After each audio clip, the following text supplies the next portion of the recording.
Angel Locsin, bet ng netizen na pumalit kay Jaguar sa incognito.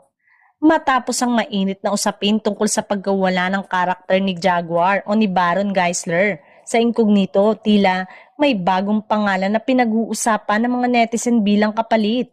Walang iba kundi ang primetime action queen na si Angel Locsin. Bakit nga ba si Angel Locsin ang napupusuan?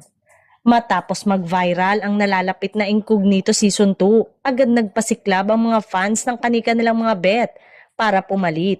Isa sa pinakaumangat na pangalan sa social media ay si Angel Locsin na matagal nang kilala sa pagbibida sa mga action-packed teleserye gaya ng Lobo, Immortal at The General's Daughter.